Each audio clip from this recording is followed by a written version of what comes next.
Hello, everyone. Thank you so much for joining us for episode 16 of season 4 of Black Writers Read. Dang, I've done that much talking this season. Wow. My name is Nicole Young Martin, and I'm the founder, producer, and host of the series. We're beginning to wrap up season 4. We have 2 interviews remaining for the season, with our last live stream conversation scheduled for June 1st. Be sure to visit wherever you get your podcast to catch up on past episodes. And while you're there, please be sure to leave a review and subscribe to Black Writers Read. I have some fun things planned for the summer that will be released only via the audio podcast platform, including a special feature of meeting the barking that you typically hear in the background of some Black Writers Read episodes. Let's get today's conversation started. Black Writers Read showcases, celebrates, and honors the words, work, and traditions of Black writers from across the country, across genres, across experiences, and across the African diaspora. Black Writers Read is a behind the scenes conversation into the craft and what it means to create as a Black author in today's society. Since starting the series during the summer of 2020, we've hosted over 60 authors representing 10 plus genres from 4 countries and 15 states. Our virtual platform includes the live stream interviews, audio podcasts, book clubs, which we'll be doing some over the summer this year, and curriculum development assistance. Find us online at blackwritersread.com. Today, we welcome David Jackson Ambrose. David Jackson Ambrose writes on the intersections of race, sexuality, and generational trauma. Through fiction, his work explores various genres, topics, and themes, including African American life, Black history, LGBTQ, prison industrial complex, mental health, and generational trauma. David has an MFA in creative writing from Temple University, an MA in writing studies from St. Joseph's University, and a BA in Africana Studies from the University of Pennsylvania. He has over 20 years of experience working in social services. Today's conversation will cover David's 3 books, State of the Nation, A Blind Eye, and Unlawful Disorder. Published by the TMG Firm in 2018, State of the Nation is a Lambda Award finalist. State of the Nation looks at the impact of the Atlanta child murders and Tuskegee experiment on 3 friends living in Philadelphia. Each struggles to strive and create an identity in a world that ignores them at best and preys upon them at worst, much like the children in Atlanta. A Blind Eye, which is the second book, was published in 2021 by NineStar Press. It's a winner of the Rainbow Book Award. It looks at homelessness, male-to-male domestic violence, and the ways American school systems treat Black children with special needs compared to their white counterparts. David's most recent work, Unlawful Disorder, published by Jaded Ibis Press in 2022, looks at racial disparities in diagnoses and treatment for Black men with mental health disorders when treatment is imposed by the judicial system instead of the behavioral health system. Kirkus Reviews offers the following on David's work. In A Blind Eye, Ambrose incorporates many heady themes like racism, bullying, mental health, and queer identity into a story that is smoothly written and engrossing from start to finish. A breathless read, Unlawful Disorder effectively captures the messiness of mental health and the maddening bureaucracy of the system in place to treat mental illness. It also demonstrates how traumas and living conditions can exacerbate one another, keeping a person trapped in a cycle of ill health and poverty. To learn more about David and his work, please visit his website at davidjacksonambrose.com. That is DavidJacksonAmbrose.com. Throughout our time together, I will be sharing his link to his website and also to his Instagram. Today's episode marks and acknowledges National Mental Health Awareness Month, which takes place during the month of May. May was designated National Mental Health Awareness Month in 1949 by the United States Congress due to the increased number of veterans suffering from mental illnesses after returning from World War II. According to the National Alliance on Mental Health, the month of May has served as a cornerstone of addressing the challenges faced by millions of Americans living with mental health conditions. Throughout the month, NAMI actively participates in this national movement dedicated to eradicating stigma, extending support, fostering public education, and advocating for policies that prioritize the well-being of individuals and families affected by mental illness. Black Writers Read has taken the time to cover National Mental Health Awareness Month by talking with an author who uses his platform to explore the platitude of issues and challenges associated with stigma and care through the medium of fiction. As mental illness shows up in various ways in our community, it is important that we make time to talk about these issues. For me, I like how writing and storytelling can open up the conversations as we're able to see our lives represented and explored in these narratives. As the literary, visual, and performing arts are some of the places that allow us to convene and bravely talk about these issues by liberating and uplifting our voices. Thank you so much to David for offering and suggesting that his interview take place at this time for this occasion. For those of you who are new to Black Writers Read, here's the format. David will read an excerpt from his work, then we'll chat about it. If time remains at the end of our conversation, we'll open it up to Q&A for those who are joining us today. We have viewers joining us from both Facebook and YouTube. If you have a question, please feel free to include it in the comment section on the platform where you're joining us from today. I will compile the questions and either pose them to our guests following our conversation or insert them during an appropriate time within our chat.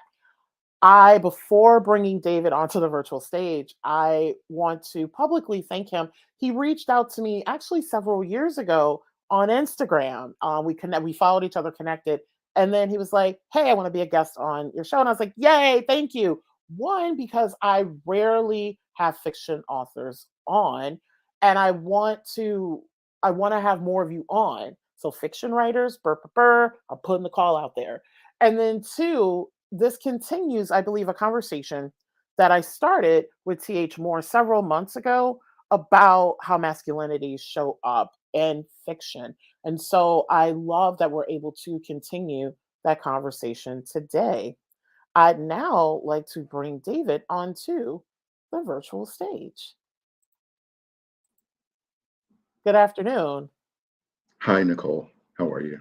I'm great. Thank you so much for being here today. Thank you so much for having me. I appreciate it. Cool. So the stage is yours. Have fun reading.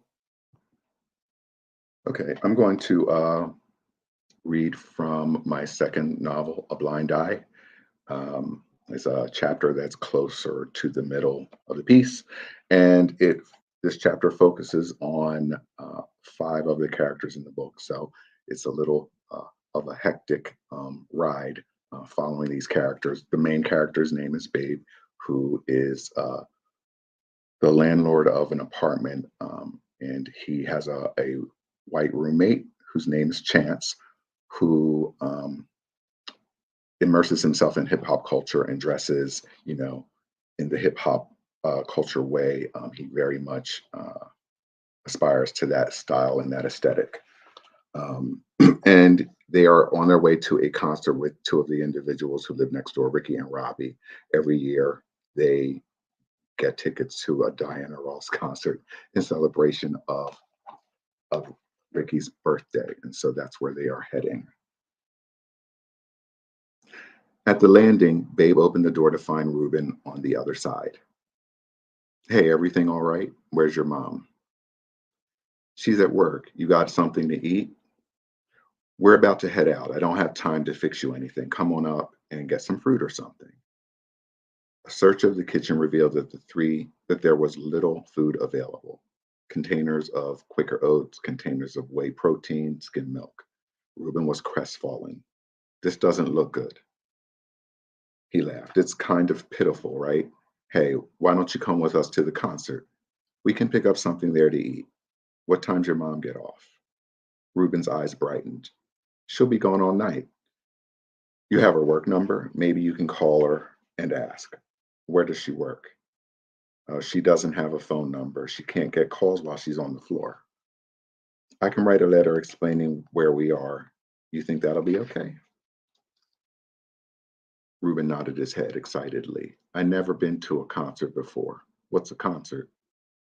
It's where somebody sings songs or performs music. Do you know who Diana Ross is? I seen her on the radio. He was wearing an old t-shirt and basketball shorts. Okay, well, first we need to find something for you to wear. Come upstairs with me. I probably have something that can fit you. It won't be the best, but it will do. Ruben followed Babe upstairs. Chance came out into the hallway wearing a pair of chinos and a button-down check shirt. How's this? Am I sufficiently devoid of all individuality for your satisfaction? Who's this? Oh, I'm Ruben. Chance snorted. No shit. What's he doing here? We've got to get going. He's coming with. Do you have anything that might fit him? Chance's eyes bugged out. What are we running here? A convoy? A shelter? How many tickets did that cokehead buy where you're inviting people all willy-nilly? I like coke, Ruben informed him. You got something he can wear or not? Let me see. I'm sure I stole some trades clothes from Jason Rahim when I moved out. Chance turned back to his room to hunt for suitable clothing. Babe rushed Ruben into the bathroom. Listen, buddy, you smell. You're too old to be running around smelly like this. Plus, you're on the big side, so you need to wash up every day, especially get under your arms and your feet and your crotch. Babe handed him a washcloth and a bar of soap. Plus, we're men, and men stink. You use deodorant? Ruben shook his head no. Babe held a stick of deodorant in front of him, held Ruben's wrist, and lifted his arm over his head to show him how to apply it. After you wash up, you swipe this under your arm so it can help you to stay smelling nice. Got it? The smell, the smell burst from the container, clear and brilliant like fruit, unfurling pleasantly into the room like a newly peeled orange. So I'm going to give you a second to wash up here and go see what we can find for you to wear. Here's a towel. Let me know when you're finished and hurry up. We can't be late. Ruben took off his shirt and then turned on the tap. As the water gurgled noisily over the drain, he contemplated his reflection in the mirror. His flesh was generous and brown, with folds beneath his chest where it gathered near his underarms. He raised his arm and moved his nose to sniff his armpit. He was murky and astringent. He was accustomed to the smell. It hadn't been notable to him before now. Now that Babe had identified the smell as something that was unpleasant and undesirable. He rubbed the deodorant under his arm, feeling it drag at his flesh, smelling the notes released as it moved across his skin. He put his shirt back on as Chance flung open the door, holding a large red shirt. Hey, this should fit. Put this on. Ruben took the shirt from him and held it to his chest. Chance eyed him suspiciously, sniffing. Did you wash? Ruben shook his head in rapid succession. Chance moved closer, sniffing. Nah, my man, you didn't wash. You're still ripe. Babe walked in the doorway. Are we all done here? Chance said no, he's perpetrating. He didn't wash. He bird bathed it. Babe entered the room holding a pair of pants. Listen, you need to wash up for real. Now you can do it on your own if you're able to be trusted to do that, or you need me to do it for you. You can't be going in front of all these white people smelling like a runaway slave, making me look bad. Here we go with that black-white shit again, says Chance. What if Diana wants to reach out and touch somebody's hand, and that hand turns out to be yours, and you smell like an onion patch? Now you screwed up your chance to be in the presence of greatness. Chance rolled his eyes. I don't think Miss False will be touching down anywhere near this group. Shut up. So, Ruben, what's it going to be? Can I trust you, or do you need me to do it for you? You can trust me. He seemed to swell with pride at Babe's approval. Babe took the washcloth from him, ran it beneath the hot water, scrubbed the soap into the cloth until it was frothy. A frothy lather developed, then handed it back to him. And be sure you get under them arms. Chance shook his head and walked to the tub, turning on the water. Listen, I know we don't have much time, but that funk needs to get immersed under some water. A whore's bath is not going to cut it. Babe scanned the boy in his entirety. You're right. You're going to need to take a quick shower, hit your privates, wash your ass. Chance took the deodorant from him. And what's with this girly deodorant? You know his black ass needs Mitchum. This is a full-grown nigga. Chance went back to his room to get the deodorant, and Babe closed the door behind him. Once Ruben cleaned up and changed into fresh clothes, he took the 3-sentence note Babe had scribbled onto a scrap of paper downstairs and hastily threw it onto the low coffee table in the living room. As he rushed back outside, the note was swept onto the breeze created by his movement and drifted onto the floor.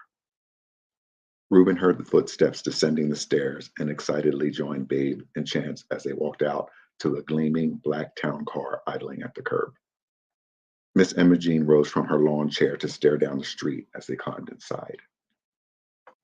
Reuben and Chance ogled the interior in awe. It was like a living room on wheels with a wet bar, a television with amplifier, and tufted seats like a sectional sofa. Chance flung himself on the floor on the far side.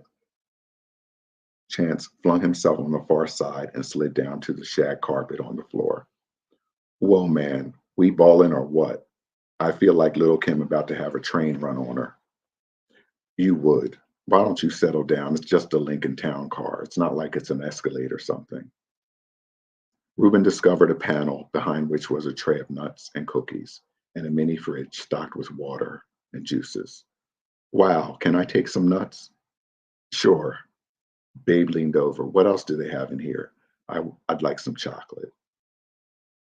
Ricky glided down from the porch. He wore a backless black sequin top and tight black denim pants. Oversized sunglasses covered his heavily mascaraed eyes, and a demure matte berry color stained his lips. His hair was a tight cap of finger waves around his perfectly shaped head. Small diamonds gleamed from his ear. Look at you, Babe said as he entered the car. Are those real diamonds? Chance asked. Miss Thing, everything the doll do is real. Ricky perched beside Babe, casting a sunglass-shaded glance at Reuben. What have we here? The white girl trolling for schoolyard dates again? This is Reuben. Y'all had those extra tickets, and Elise is at work, so I invited him along. Ricky shook his head. That's a lot of bacon, honey. What's she feeding the boy? Hog maws and fatback? He is healthy, right? We'll get back in a few hours, so I figure we can make it back before his mom gets off work, so we should be fine. Ricky shook his head. You know you're asking for trouble. You're going to take girlfriend's son out with a gaggle of faggots to see Diana Ross, no less. You know they're always trying to say we're recruiting. This is messy to me. Is this bitch a shit starter? Because if she is, you're lighting a fuse on some shit. She's a quiet girl. I never hear a peep from her. Ricky laughed, peering out the window as Robbie walked to the car. Would you take a look at this bitch? Is she giving you Dominique Devereaux, Detroit edition? And sweating already when all she did was pump down 3 flights of stairs. Robbie was resplendent in white. He was a pilgrim dressed to symbolize purity in preparation of his personal Hajj. He wore a bright brimmed hat and a voluminous top that fell to his knees with large cloth-covered buttons. His palazzo pants were the same shade of fabric as his top, and he wore white silk espadrilles. He breezed into the car like a movie star. Well, look at you, Babe repeated. You better work, bitch, Ricky screamed, and he and Robbie began laughing, leaning against one another and high-fiving. You make me sick, always trying to outdo the doll. No, ma'am, I won't have it. Darling, this night is all about me. It's all about Robbie and the fabulosity attached to being Robbie this evening. And you better not motherfucking forget it. Robbie stopped short as he spotted Reuben sitting next to Babe. And what the devil is this? Hi, mister. I'm Reuben. Thank you for letting me sit in your nice car. Are you famous or something? He's with me, said Babe. Is he famous? Ricky quipped. Darling, you don't know the half of it. Very well, Robbie sighed. Then, toward the uniformed driver at the head of the car, he shouted, Driver, onward. We must first fleece down Marshall Street, and we absolutely cannot be late for the Grand Dame, so let's make haste. Bitch, why are you going down Marshall? Ricky demanded. Are you trying to flex for the masses? I have to make a stop at Anna Julia's. You're going to cop? Now? Babe asked. Child, we don't need to be going to Animal Julia's. You're going to ruin the night before it even starts. Listen, this is my birthday, and nobody's going to tell me how to celebrate it. Anybody that has a problem with that can hop on out. So you just think you're going to carry drugs right through security at the music fair? Are you crazy? I know how to be subdued. Everybody chill. Damn. As they rode up DeKalb Street, Robbie stared out the window, gasping melodramatically. Oh, I hate driving on this street. It's just so treacherous, all this traffic. Ricky said, Bitch, ain't this where you crashed your car 1 week after you got it? He leaned back against the upholstery, bringing the back of his hand to his forehead with an anguished groan. I never drove again after that. My head went through the windshield. I could have been maimed forever. Why don't you stop over dramatizing, Miss One? You had 3 stitches in your forehead. Reuben was wide-eyed. I'm glad you're okay, mister. Robbie grimaced distractedly. A child that has compassion. How droll. Ricky continued loudly. Mister. Mister? Now that's a key. The only thing that was maimed was perhaps your cognitive fortitude. Shut the fuck up, Ricky snapped. My first salon was on this street. One time this homeless woman had passed out right in the middle of the street, and you know how the cars be cutting up and down DeKalb Street. Well, Miss Rock, that was back when she used to come and have me bump her head. She had a regular Friday appointment at 9 a.m. set up. I wouldn't open early for anybody else, but Miss Rock needed her head bumped early, bitch, because she has shit to do, okay? So anyway, she sees this bum sprawled out on the street. She parks the car in the middle of the street, right in front of the woman. Ricky asked, was she in her Mercedes? Because you know that bitch stays behind the wheel of a Mercedes, just like rich white cunt. Oh, you know she was Mercedes down, bitch. And bitch, she crawled out of that Benz in this full-length black sable coat, and she goes over to this woman in the street, and she helps her to the curb. Babe frowned as the story refracted differently in his memory, flashing an image from the back seat of the car. I don't think that's how that happened, he said. Now, mind you, she's dead center on DeKalb, traffic all backed up, cars honking, Negroes screaming. Miss Rock just pays them dust.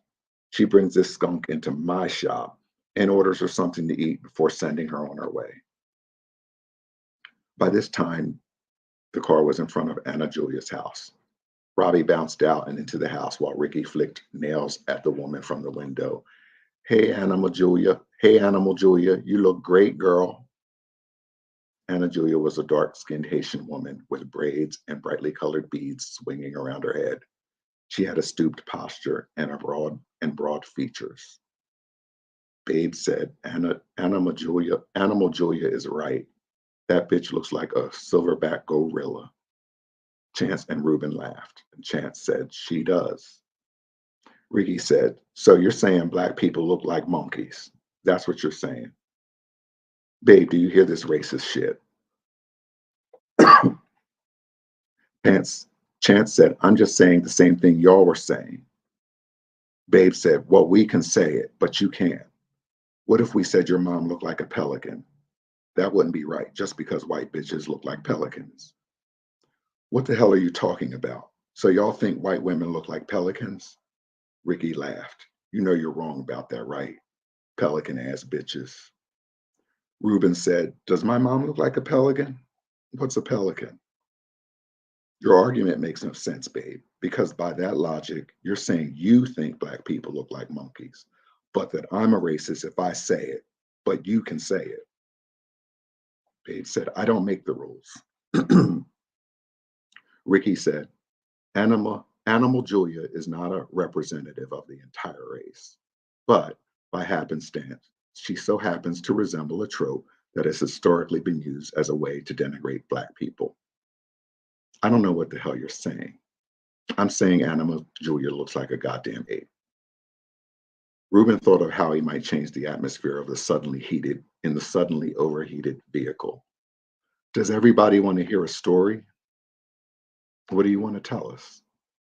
He thought about it.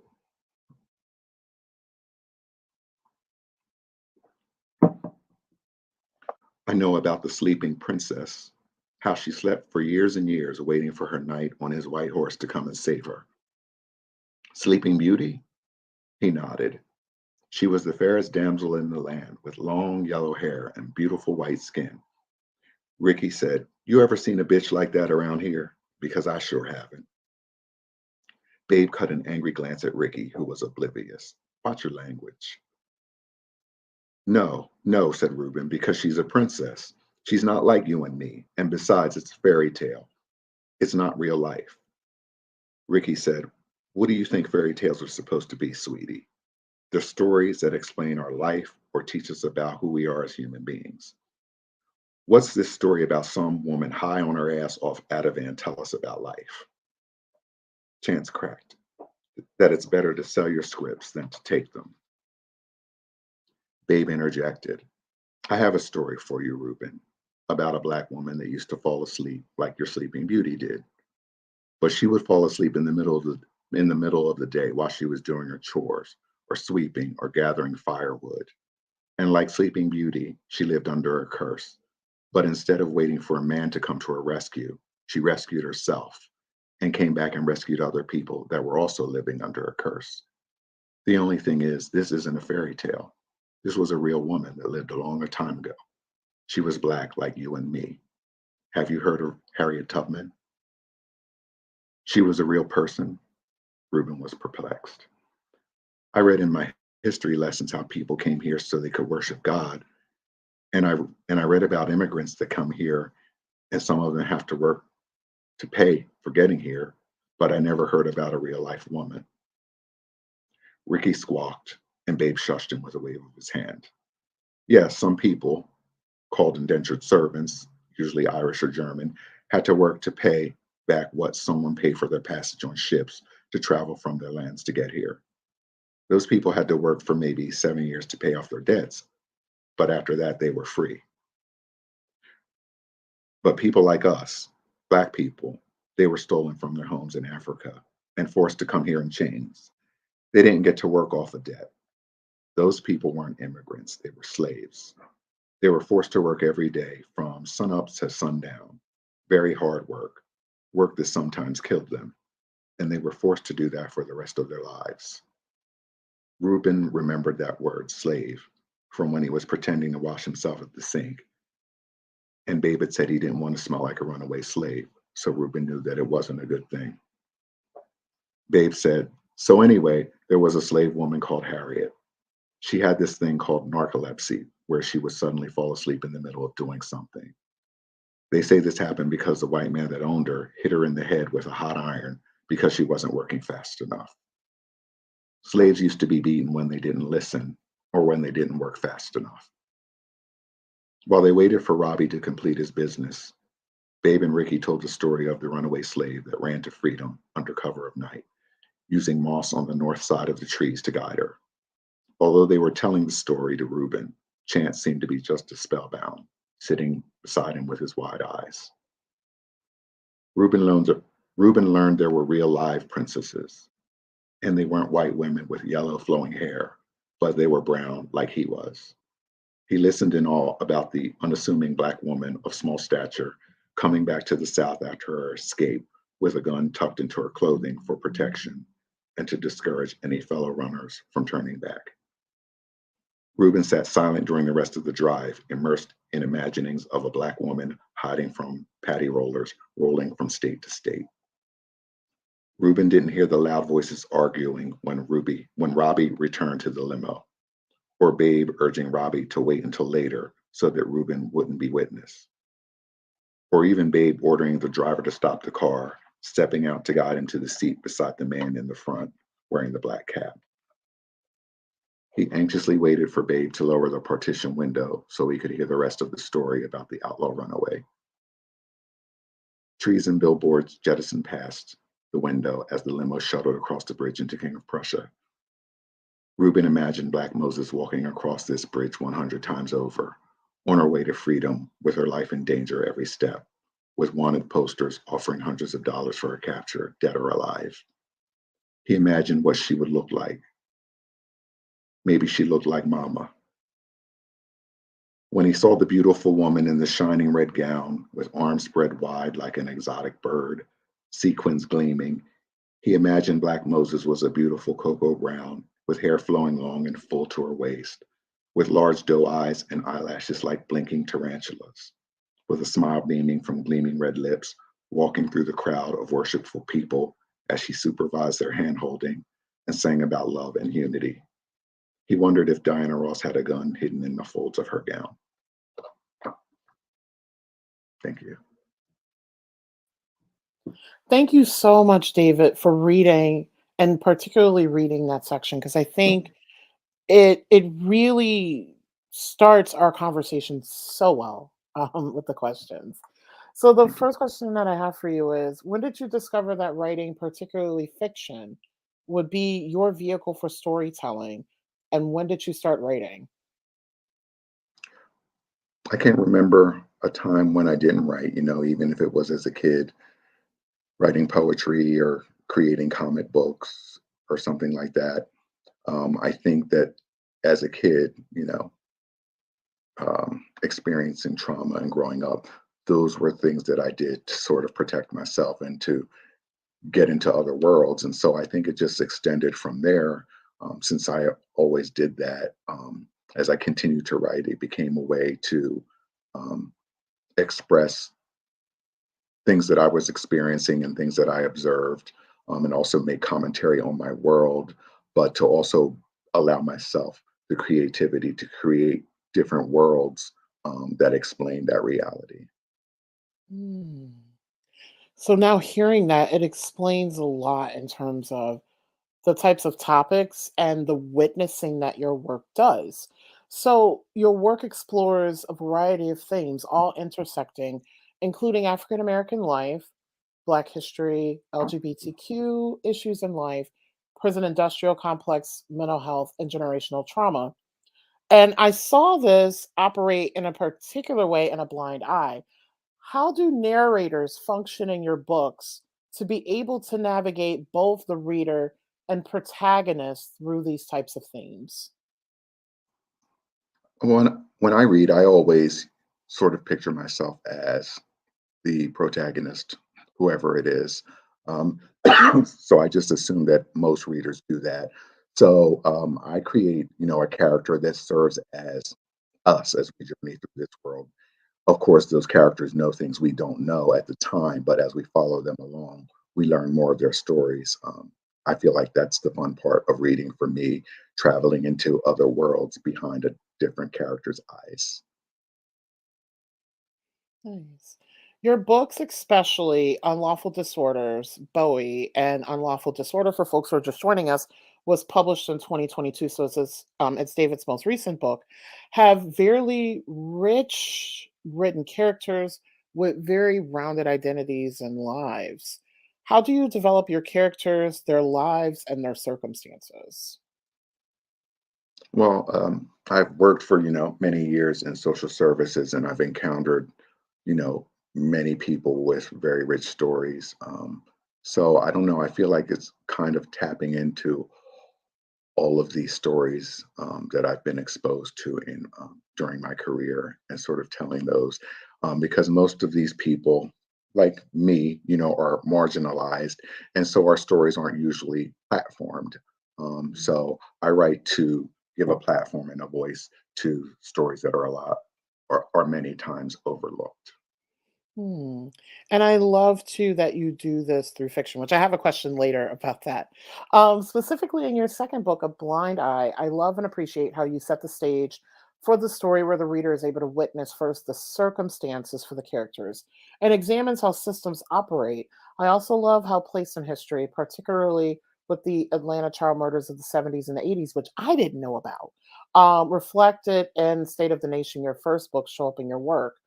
Why these choices, and how does it prepare the reader for these stories? So just a quick overview for folks. For A Blind Eye, you literally get a very vivid description of the world of the character, the circumstances of the character before you meet the character. And I like through the prologue, epilogue, and a little bit into the first chapter. And I love how you set that up. I have a hypothesis for that, but I was like, let me hear from the author in terms of why you do that.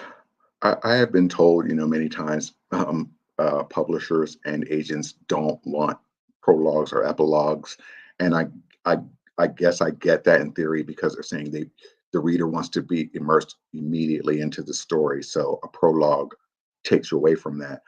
But for me, what I do with setting up a prologue, I'm kind of setting it up as a fairy tale, even though it's kind of based on fact. That this is sort of my Once Upon a Time is my prologue.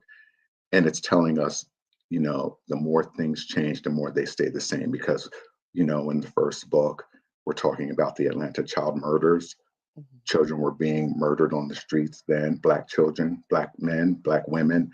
It's still happening. When my second book, when I was working on that, we were experiencing George Floyd and Trayvon Martin. So we made strides, but our bodies are still in jeopardy. And over the course of all these years, that remains the same. And I'm just trying to call that out. A lot of We had a renaissance of Black fiction. When I was growing up, I was reading Richard Wright and James Baldwin. And then in the 80s, we had Terry McMillan and those sorts of writers. But there seems to have been a void lately in the past 20 years or so, at least in the realm of fiction. A lot of Black male and gay voices don't seem to be out there. And so I want to try to add to that void my own voice. Mhm. So I just had it interesting, and I hope she doesn't mind that I take this and put it into a question. So a really good friend of mine, and she's been on Black Writers Read, huge supporter, Opal, posed a question, not a question, but gave a topic via YouTube. And I want to pose this as a question, especially since you do have an MFA. Do you teach workshops? And if not, have you thought about teaching writing? I taught workshops during the pursuit of my MFA. That was part of the requirement of my scholarship, and but since then I've taught at community college, but it's primarily been composition courses. But I encourage all of the students to find their own voice and to write, because a lot of times they all say they hate writing, and I'm like, I don't know what you're talking about. I know you're texting as we speak. So how do you hate writing? What's the difference? So trying to get them to not look at writing as something that they don't do and realize they do it all the time. And I want to hear their voices. That sort of inspires them. Yeah, because Opal's comment was alluding to a lot that I really like about your work in terms of world building and really like you're able to transport the reader into a particular place because you do such a great job with establishing the world and the environment in which your characters exist. Thank you. I appreciate hearing that, because I always wonder if, the world is already in my head. So I already know what I'm talking about. So I always wonder if I've effectively put it into words, because I want the reader to see the same thing I've seen. Yeah. Mental health and the bureaucratic challenges associated with stigma and care show up in your work significantly. Why is it important for you, especially being a Black man with so many intersecting identities, to situate this important issue in fiction?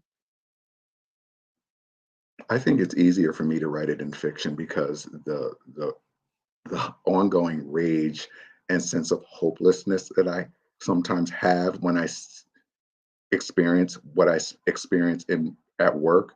I feel like in fiction, there's more hope that you can instill in that, by creating characters and sort of moving things, while based in truth, but moving them within the realm of fiction gives me at least a little more freedom, um, Mm. to tell those stories. Yeah, and that's something that I haven't really thought about. And this is one of the reasons why I do want to have more fiction writers on. So before David and I came on, we talked a little bit about, I shared that I typically have booked like folks in memoir, poetry, specifically like memoir, nonfiction, and all of that. And it's because of the people who I'm connected with and the genres that I write. And I admire fiction writers so well because they are able to really dive into the imagination and cover our realities in very beautiful ways, even tragic. You're still able to kind of take us along into this journey of hope. And so I'm actually going to flip questions a little bit because of that. So for you, what are some advantages and challenges? You kind of talked a little bit about this already. What are some advantages and challenges for you for fiction? And then why is it, if you wanted to expand more about writing in the genre, and then who do you write for? Well, I guess I feel that the challenge is how fiction, at least Black fiction, is looked at by the larger world. I believe it was Jackie Alexander who says Black people have always theorized. We've always theorized through our oral stories, oral histories, and through our fiction as well. So academia was teaching, the works of Toni Morrison and such, and gave credence to the fact that theory was definitely embedded in those works. But since that time, there doesn't seem to be focus on other Black fiction writers, at least in academia, giving it a deep study the way they did Morrison. So I would hope that's the challenge for me, that I don't feel that those worlds really look at our writing in the same way, and so we don't get that platform or that deep study that other works of fiction may get. Yeah, thank you for calling out academia because one of the hats I wear, I'm an educator and I have to fight so hard, especially I teach um adult learners, non-traditional learners, and non-traditional collegiate environments. And so I'm always fighting for, I want to teach this Black fiction author for these reasons. Like I Mhm. need students to see themselves represented. And it's like, because I have my first year seminar courses where I teach Plato's Republic, I teach Shakespeare, and I'm just like, oh my God. And I teach other like fiction by white writers, or even many of our black writers who are now ancestors. And I'm like, I want to be able to teach more contemporary Black Mhm. fiction authors, because in other spaces, like even when I, was taking classes as a writer workshopping, we don't examine those works. We examine what's considered the canon, and the Right, canon tends right. to be right. It tends to be, no knock to them because I admire them so much. Morrison, Zora Hurston, Audre Lorde, all of those folks.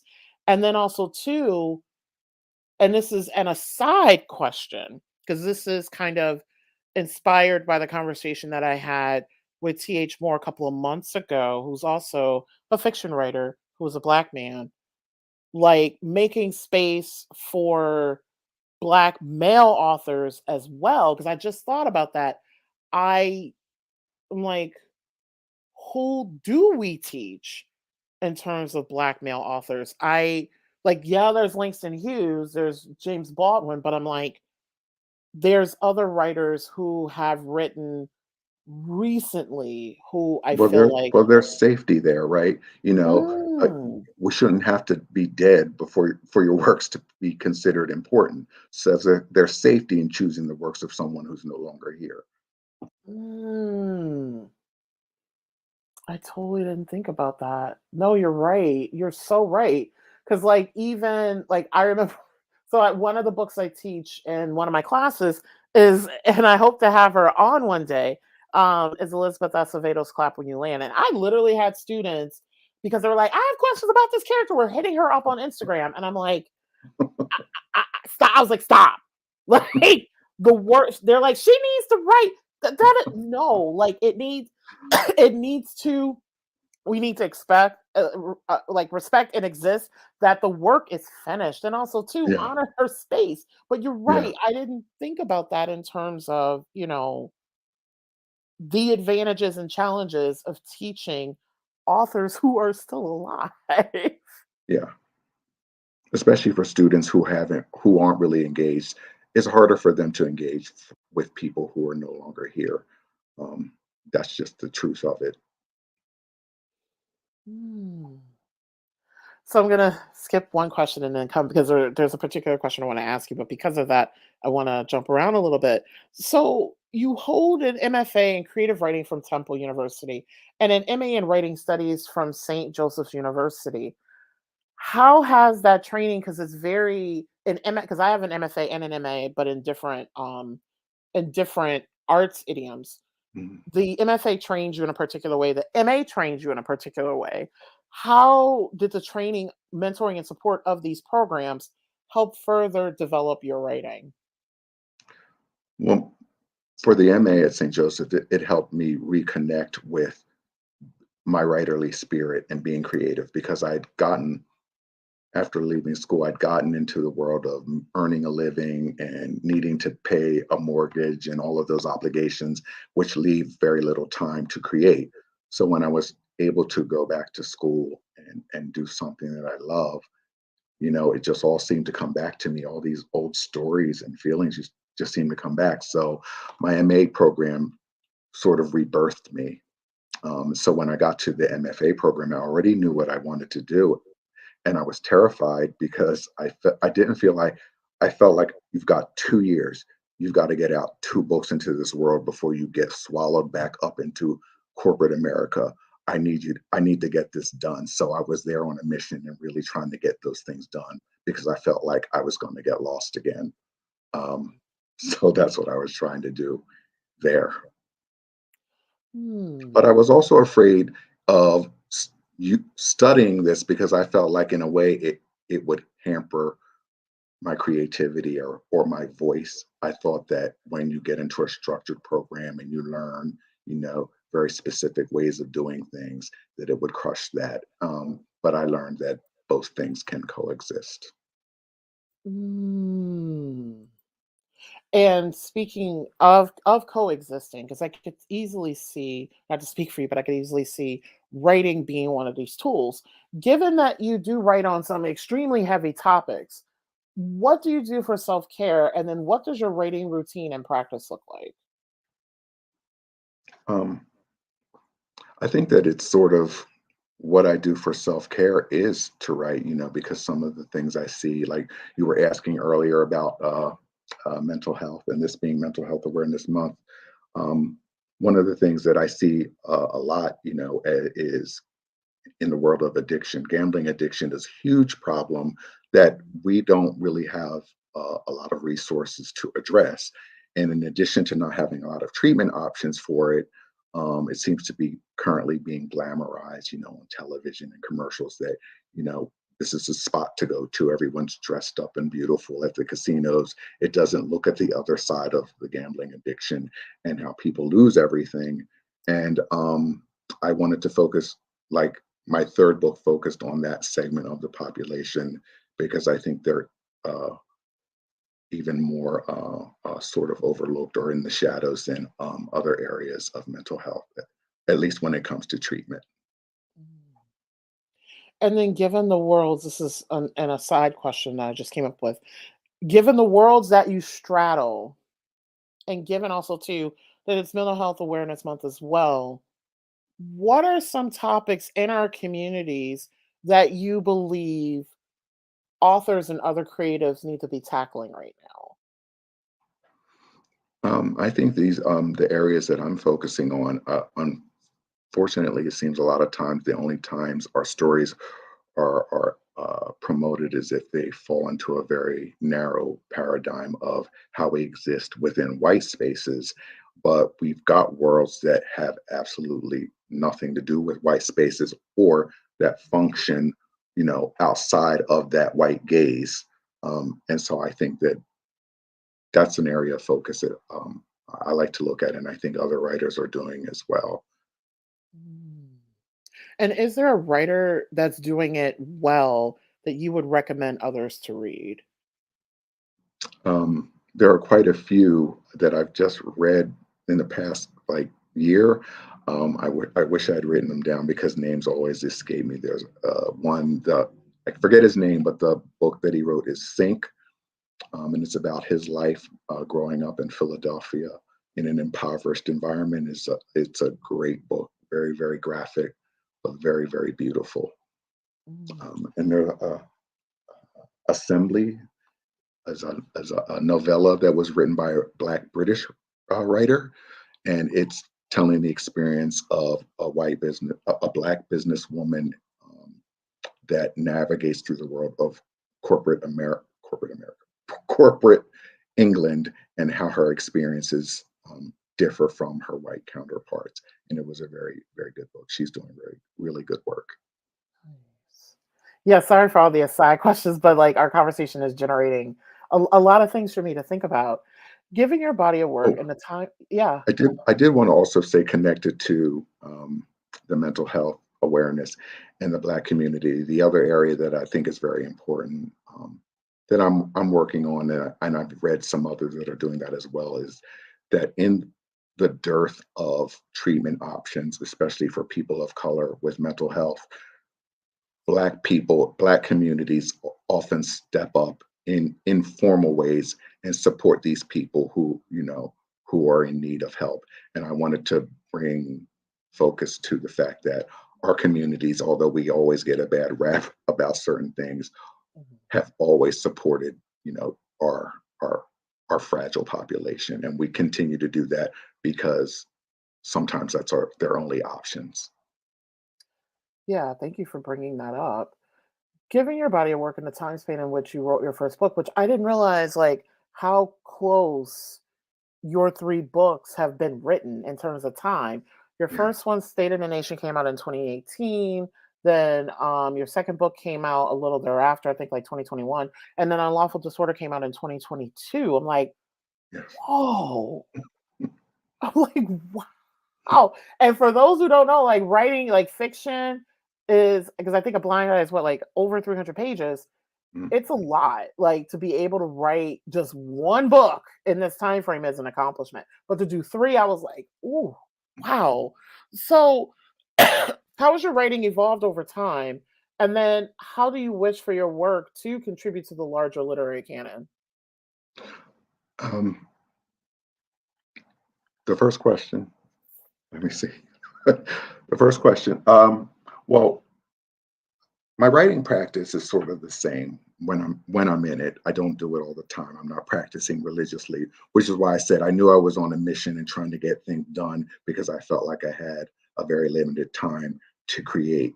So I was trying to get that done. But when I'm doing it, um, the most effective time for me is early mornings to get up and write for a couple of hours. Or, I'm an insomniac. So if I wake up at 3 a.m., I think that's God's way of telling me I should write. So instead of lying in the bed worrying about why I can't sleep now, I just get up and write. And it's a much better thing to do and a much better way to address insomnia. And then how do you wish your work to contribute to the larger literary canon? I'd like it to I'd like it to be a million seller and have everyone read it and have those books be made into movies because that is really it seems to be the quickest way to become a part of the culture and to get the word Mm. out. So I'd like to do that. I mean, um, I'm not going to lie and say I'd like to sell a lot of books. I think that's what we all like to do. The more hands that your book gets into, the more people are aware of the stories that you're trying to tell. Both, I Mm. guess, sell and tell. Yeah, and I love that you're thinking about other ways to get your word out there. Because I recently, which I still have to read Erasure, but I remember watching American I still have to Fiction and read that too, but I did read James. That was fantastic. oh wow. And just seeing because sometimes and I want to teach a class on adaptation, but it's like sometimes like the book doesn't land well Yeah, in like the movie television space because it's not in the right hands. And there's so many like I'm looking at a lot of books now on my shelves, so many books that I feel like could live in that realm, but it needs to be a really good partnership. And I remember watching an interview where Cord Jefferson, who was the writer and director of American Fiction, talked about like how he worked really hard to get Percival's blessing to be able mhm, to write American Fiction. mhm. Yeah, sometimes it's difficult. I read that no one wanted to touch Beloved as a movie because they all said it was impossible to film. So I am very curious to see how the book compares to American Fiction, the novel, because I also read another one of his works, Percival's works, The Trees, which was Mm, outstanding and it felt so cinematic to me that I hope that gets made into a movie too. nice. And then the last question for you for this afternoon. What is next for you, and how can a Black Writers Read community support you on this journey? Well, I'm still doing the same thing, writing and submitting. I've got a piece out for consideration now that I'm very hopeful about. I feel like it's a very incendiary work that no one else is focusing on, and I don't know why no one has. So I'm hoping I can get someone, to pick it up. That's the next step for me. And I would ask, anybody who's watching, if you could go into your Barnes and Noble or your favorite bookstore, or even more important, your favorite library, and ask for, books by me, David Jackson Ambrose. That would be a fantastic way to support me and also to support your local libraries, which we really need. Yeah, and thank you for mentioning that because now, since you've been on Black Writers Read, your books will be a part of the Black Writers Read bookshelf. So they're so every time I've had an author on, I buy their book or books to read them to prep. And it was just piling up in the house. And my family is like, and we have an open floor plan on the first floor. And they're like, Nicole, you got to, and I'm like, okay. So I was like, okay, what can I do? And so at 3 community colleges locally, I've reached out to them and I've established bookshelves at each of them. So your So, books will be at those 3 particular, it's Assunta Community College, a part of the Connecticut Community they just recently changed their name. The Connecticut State Community College System in Enfield, Connecticut. Then there's where I teach, Bard Holyoke, which is a sub program community based of the Bard Prison Initiative and Bard College. And then Holyoke Community College is El Central, which is in Holyoke, Mass. So your books will be on those shelves. But thank you for calling attention, especially to public libraries, public absolutely. given like book bans and stuff. Yeah. Yeah. Yeah. I always check WorldCat to see if I'm there. Yes, libraries are very important. Hmm. Wow.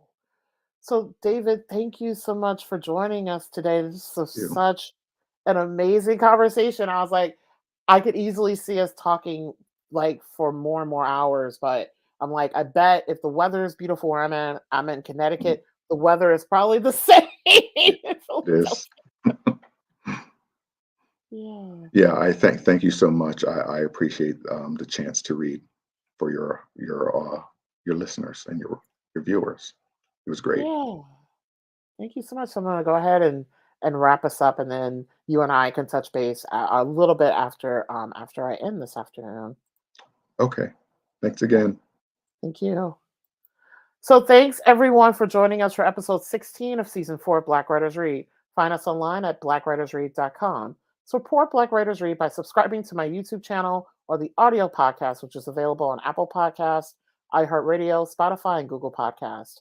Also, feel free to drop a review of Black Writers Read podcast on one of these platforms.